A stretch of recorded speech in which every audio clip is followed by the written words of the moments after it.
been kicked out. What does that mean for the party moving forward, and what does that mean for Sifuna moving forward?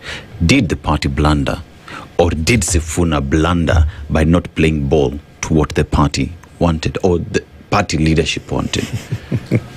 So let's lay the context first. Mm-hmm. Raila Odinga contains his team despite the rebellion boiling inside. He's able to contain his team to his death. Post his death, there's a haste that happens.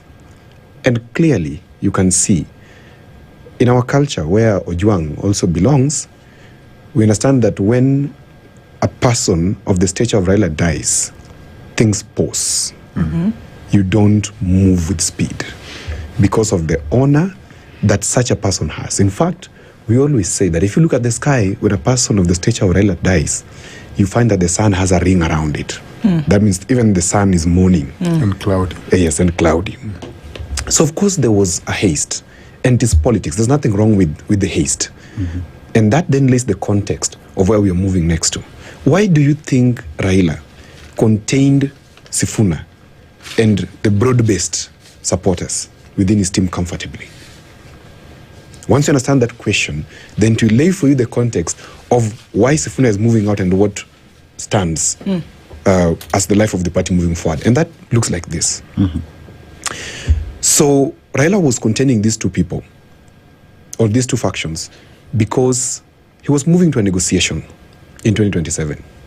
And you don't go into a negotiation with your hands tied behind your back. You go into a negotiation with a chaotic party. You are heightening your stakes as you go in and say, I have boys who are restless in the party. I cannot move.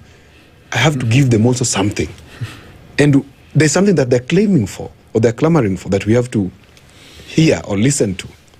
But these people who are then installed, because somebody like Dr. Oburu, and all respect to him, he's never won anything in his life. Nothing important in terms of political positions. He's always lived in the shadows of his brother. People like Ojwang and myself, who have tried politics before in terms of contesting, know the wrath of how ODM operates. And we know that even Oburu faced that wrath. So Oburu is there, and now he has only one option out. That is given a timeline, that by May 6, 2026, we must finalize the UDA-ODM pact, pre-election pact. It is set on stone. That has to happen. So they're working backwards. And what has to happen? You must clear the road. Because unfortunately, this team of Oburu and Abdul Somad, and you call it, and that Wanga. team, and Wanga. And I sympathize with Wanga, because she's a young girl held on the wrong side. This team is now moving with speed because the person they're negotiating with, is determining the terms of negotiation. And they're expelling Sifuna, effectively reducing the negotiation power on the table. Because what is ODM, as currently is, without this young team? If you go to our church, the SDA church, where Dr. Ojwang also belongs, you'll realize there's something we do. We are very keen on children ministry. We are very keen on youth ministry.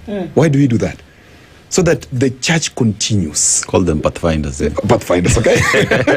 we're very keen on those sectors because we want the church to do what? To continue. If you see a party where the young people are being expelled, what does that show you? It's a party on its deathbed. And understandably so. Oburu and this team are running out of time. They're punting towards the finish line. People like Babu, people like Sifuna have a long time to go. And that's why I agree with him when he says that Sifuna should not be shaken. He should not panic. There's no great leader who has been a great leader in Kenya, who has not faced the same wrath in ODM, President Ruto included. And President Ruto has alluded to that. So this is normal. This is the academy of politics. This is how it's going to go, and it's going to produce one of the best. And perhaps the biggest thing that is happening that many people are not seeing is that President Ruto is rearranging the opposition. Because I can tell you, this is puppeteering that is happening from State House. And he's rearranging the opposition effectively. You know what?